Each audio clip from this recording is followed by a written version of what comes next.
ભરૂચ જિલ્લાના આમોદ નગરપાલિકાના સફાઈ કામદારો પ્રતિક ઉપવાસ પર ઉતરેલા જોવા મળી રહ્યા છે।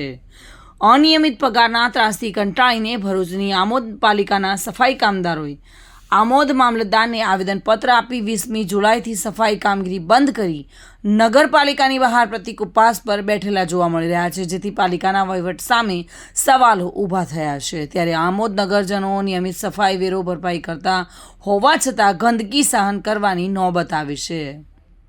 આમોદ પાલિકાના સફાઈ કામદારોના પગાર છેલ્લા 1 વર્ષથી અનિયમિત થતાં સફાઈ કામદારનો યુનિયન દ્વારા અનેક વખત પાલિકાના અધિકારીઓ તેમજ પદાધિકારીઓને નિયમિત પગાર કરવા રજૂઆત કરવામાં આવી હતી, છતાં નિયમિત પગાર નહીં થતાં તેમજ લેખિત રજૂઆતો બાબતે પણ પ્રત્યુત્તર નહીં આપતા અખિલ ભારતીય સફાઈ કામદાર યુનિયનના પ્રમુખ હીરાભાઈ સોલંકીના જણાવ્યા અનુસાર 20મી જુલાઈથી સવારના 8થી સાંજના 6 કલાક સુધી પાલિકાની કચેરી બહાર પ્રતિક ઉપવાસ પર બેઠેલા જોવા મળ્યા છે।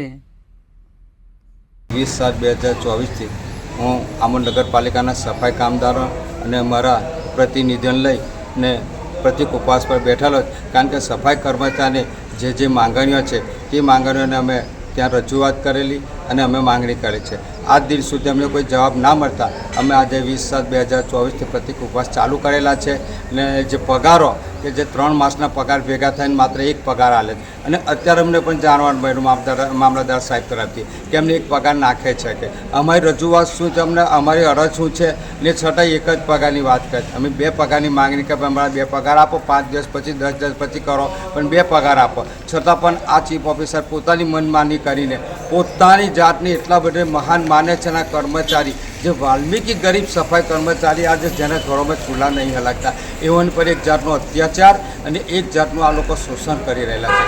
માટે અમારા આપને માધ્યમથી વારંવાર હું રજૂઆત કરું કે ભાઈ કર્મચારીને પગાર કરો તો 2 પગાર કરો અને જે એમની માંગણીઓ છે મૂળ પાયાની એ માંગણીઓને એમને તમે સ્વીકારી એમને ન્યાય આપો એવી અમારી વિનંતી અરજ છે।